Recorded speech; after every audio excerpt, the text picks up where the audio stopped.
Every year on Good Friday, the first thing the priest does after he processes in is to prostrate himself, to lie down on the ground in front of the sanctuary for a short time of penitence and prayer, face to the ground. On Good Friday, there's really no better posture. This is the best that we can do in response to Jesus' suffering. We can do nothing, and we must submit to the Father's and Jesus' will to allow this to happen. This is hard. In response to suffering and death, angry outbursts would get us nowhere, and apathy is just a numbing of the pain, a refusal to deal with it. We often help numbness along the way by distracting ourselves or by using depressants, alcohol, drugs. But it's not helpful. We must acknowledge the pain and the suffering head on and recognize our helplessness, our weakness. When we do this, though, we should also acknowledge that it is out of love that God is doing this, that He's allowing this to happen. And that's more important and more powerful than the suffering. I mean this in a very particular way, that love is more powerful than suffering. If one considers suffering more powerful than love, then when given the option, one will choose to avoid suffering rather than to choose to love. But for one who loves, one who acknowledges that love is more powerful than suffering, given the option, that person will choose to suffer for the people he or she loves, because he knows that it is weaker than his love. Therefore, the suffering is not the most important thing today, but rather the love that is being expressed is. And that's what we need to reflect upon when we look upon the cross. In the face of this virus, a little bit of application here. In the face of this virus, there is a lot that can be done by the people who have the gifts from God, the divine physician, to do that work. I mean mostly medical professionals. But even for them, there comes a point that they cannot help anymore, where the disease is more powerful than their abilities to combat it. All the medical TV shows that have ever existed have had their characters deal with this reality, ultimate human mortality.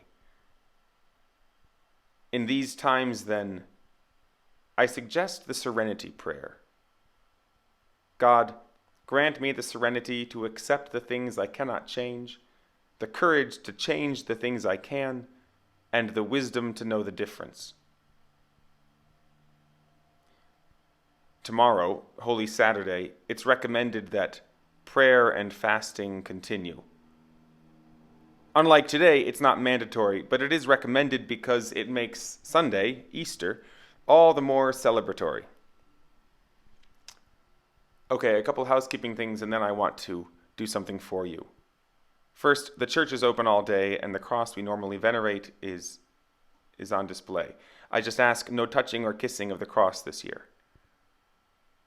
On Holy Saturday, I'm still happy to bless Easter baskets upon request, of eggs and butter and meat and chocolate, just as long as we stay apart from each other.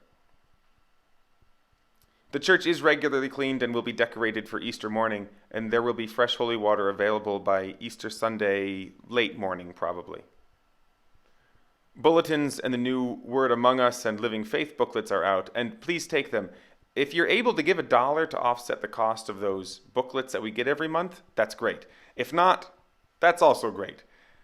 And there are baskets out for contributions. Also, if you normally give to CRS's Rice Bowl fundraiser, we'll take those this week or next week on Divine Mercy Sunday. Now, I'd like to sing the reproaches, part of what we normally do on Good Friday evening as we venerate the cross. I've included some pictures of crucifixes from around the parish to meditate with and to reflect upon. My people, what have I done to you? Or how have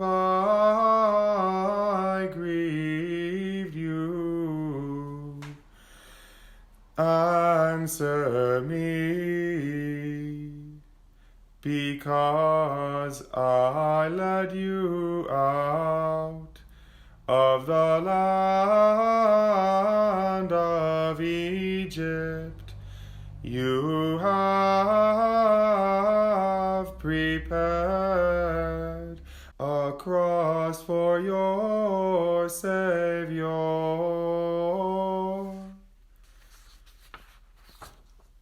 Holy, holy is God. Holy, holy and mighty. Because I led you out through the desert 40 years, and fed you with manna, and brought you into a land of plenty. You have prepared a cross for your Savior. Holy, holy is God. Holy, holy and mighty. What more should I have done for you? What more should I have done for you, and have not done? Indeed, I planted you as my most beautiful chosen vine, and you have turned very bitter to me. For in my thirst you gave me vinegar to drink, and with a lance you pierced your Saviour's side. Holy, holy is God. Holy, holy and mighty. I scourged Egypt for your sake with its firstborn sons, and you scourged me and handed me over. My people, what have I done to you? Or how have I grieved you? Answer me.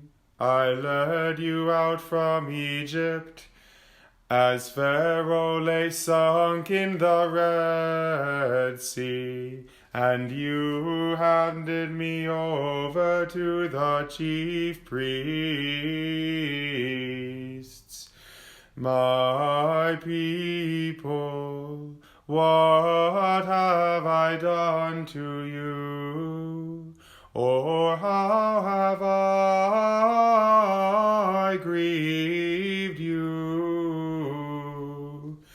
Answer me. I opened up the sea before you, and you opened my side with a lance. My people, what have I done to you?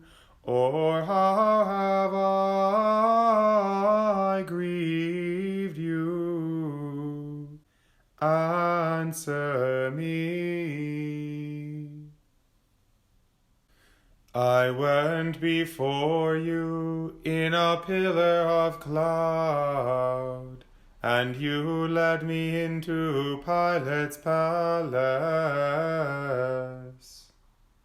My people, what have I done to you? Or how have I grieved you? Answer me. I fed you with manna in the desert, and on me you have rained blows and lashes. My people, what have I done to you? Or how have I grieved you? Answer me. I gave you saving water from the rock to drink, and for drink you gave me gall and vinegar. My people, what have I done to you? Or how have I grieved you? Answer me.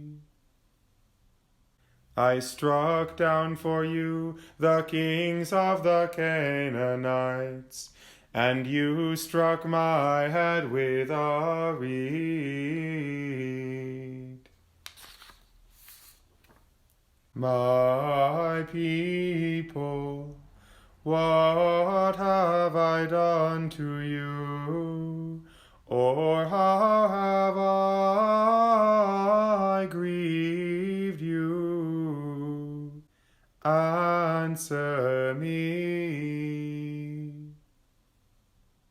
I put in your hand a royal scepter, and you put on my head a crown of thorns. My people, what have I done to you? Or how have I grieved you? Answer me. I exalted you with great power, and you hung me on the scaffold of the cross.